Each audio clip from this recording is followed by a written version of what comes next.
थे अडवाणी जी के बगल में बैठ करके उंगली पकड़ करके चलने का हम जैसे लाखों लाखों कार्यकर्ताओं को सौभाग्य मिला। मेरा तो व्यक्तिगत सौभाग्य भी रहा है कि शायद मेरे जीवन की, राजनीतिक जीवन की कोई ऐसी पल नहीं होगी जिसमें अडवाणी जी का मुझे मार्गदर्शन न मिला हो, सहारा न मिला हो, प्रेरणा न मिली। और इसलिए अडवाणी जी के लिए जितना हम कर पाए वो कम है। पार्टी को यहां तक पहुंचाने वाली इस पूरी पीढ़ी के लिए हम जितना कर पाए वो कम है। और इसलिए ये हमारा सौभाग्य है कि इस चुनाव के माध्यम से हमें भारतीय जनता पार्टी की सेवा करने का अवसर मिलता है, भारत माता की सेवा करने का अवसर मिलता है, लेकिन साथ साथ अडवाणी जी की भी सेवा करने का सौभाग्य मिलता है। भाइयों बहनों, मुझे कार्यकर्ताओं पर पूरा भरोसा है। इस बार भी पहले से अधिक ताकत के साथ, अधिक मतों से अधिक मतदान करा करके न सिर्फ गांधीनगर, पूरे गुजरात में भारतीय जनता पार्टी विजय प्राप्त करेगी, ऐसा मुझे पूरा विश्वास है। और 26 अडवाणी जी मुझे याद करा रहे हैं कि 26 नहीं 28 का सोचो।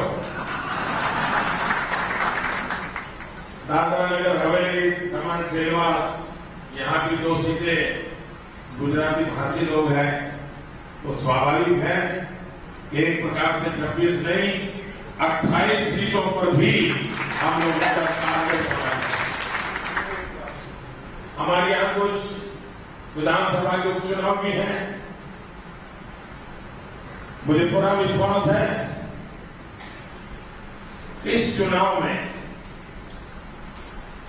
कई प्रदेश ऐसे होंगे और शायद आजादी के बाद की ये पहली घटना होगी। हिंदुस्तान के कई प्रदेश ऐसे होंगे जहां से कांग्रेस का एक भी व्यक्ति चुन करके नहीं आया। हिंदुस्तान के एक भी प्रदेश ऐसा नहीं होगा पूरे चुनाव में, कश्मीर से कन्याकुमारी, अटक से कटक, पूरे हिंदुस्तान में एक भी प्रदेश ऐसा नहीं होगा जहां पर कांग्रेस डबल डिजिट पार कर पाए। एक भी राज्य में कांग्रेस को 10 के आंक तक पहुंचने की संभावना नहीं है। आपातकाल के बाद भी कांग्रेस का जो घोर पराजय हुआ था, इससे भी भयंकर पराजय इस चुनाव में होने वाला है। ये जनता जनार्दन का मिजाज कहता है। जैसे अडवाणी ने कहा, बहुत कम चुनाव होते हैं कि जिसमें, शायद बहुत कम क्या, शायद पहला चुनाव ऐसा कि जिसमें चुनाव घोषित होने से पहले नतीजा घोषित हो चुका है। ऐसा बहुत कम होता है, ऐसा बहुत कम होता है। लेकिन भाइयों बहनों, हम चाहते हैं कि देश को कांग्रेस मुक्त बनाना है,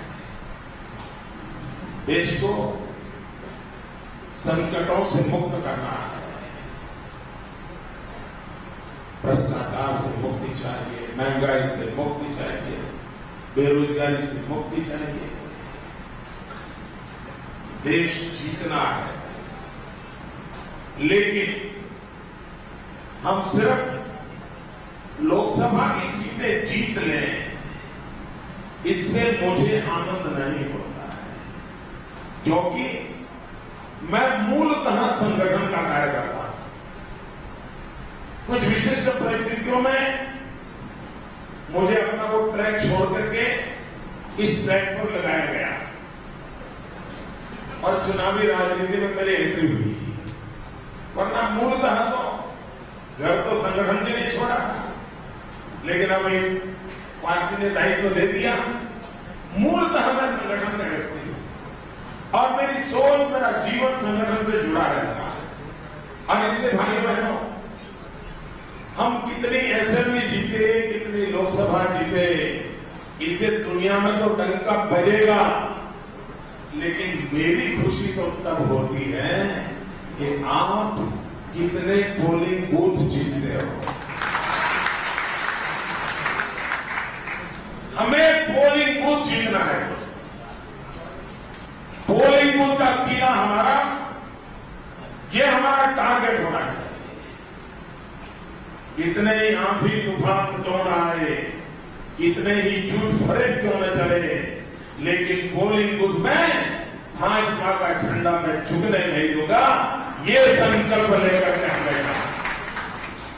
और भाइयों बहनों, अगर एक छोटा कार्यकर्ता भी पोलिंग बूथ संभाल के बैठ जाता है ना, दुनिया की कोई ताकत नहीं है जो भारतीय जनता पार्टी का विजय को रोक।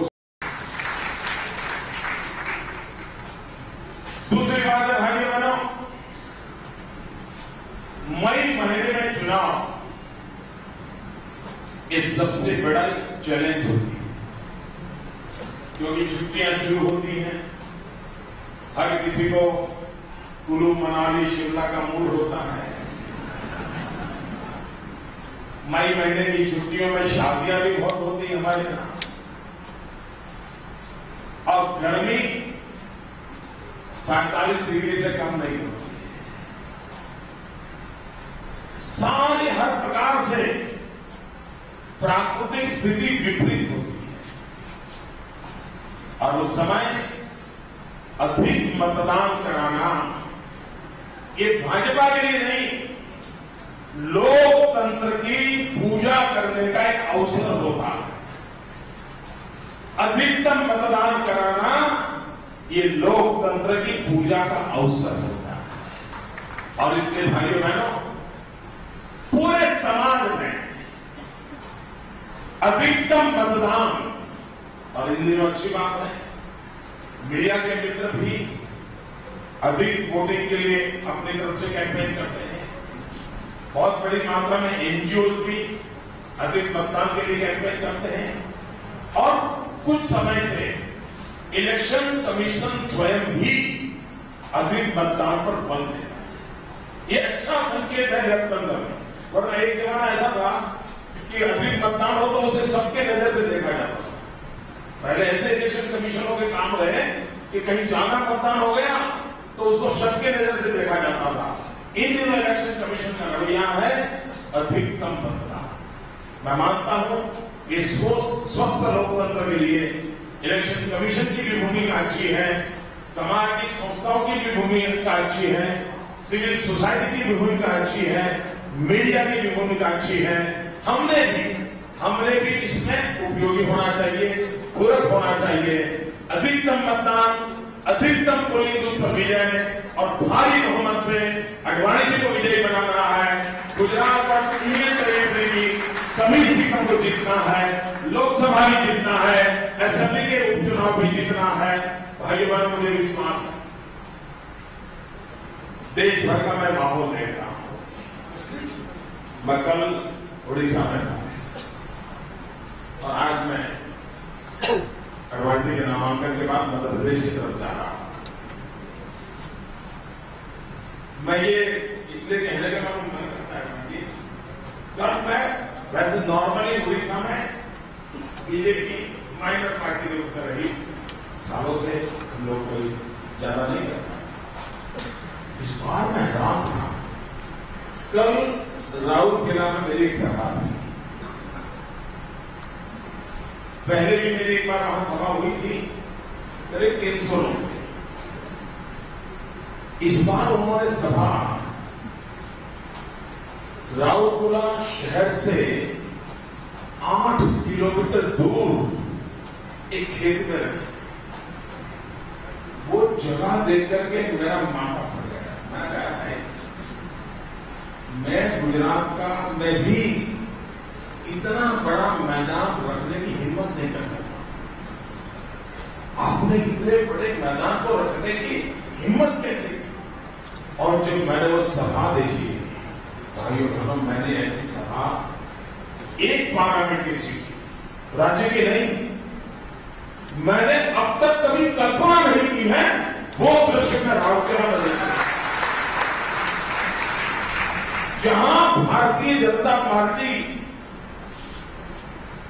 जिन राज्यों में हमारा दबदबा है उस रूप में नहीं है। और इसलिए मैं तो हैरान था कि इस बार दक्षिण भी, पूरब भी अकल्प परिणाम देगा। और भाइयों बहनों, मैंने कहा इस प्रकार से, कांग्रेस के इतने वर्षों के इतिहास में ये बुरे से बुरी हार कांग्रेस की। और ये अडवाणी जी ने कहा सही है, ये चुनाव कोई पॉलिटिकल पार्टी नहीं लड़ रही है, कोई उम्मीदवार नहीं लड़ रहा है। ये चुनाव जनता जनार्दन लड़ रही है, देश की जनता चुनाव लड़ रही है। और देश की जनता ने अपना परिणाम निर्धारित कर लिया है। हम सब अपना अपना दायित्व निभाएं, अडवाणी जी को भारी बहुमत से विजयी बना करके हम गुजरात का गौरव अनुभव करें। इसी अपेक्षा के साथ आप सबको बहुत बहुत शुभकामनाएं। भारत माता की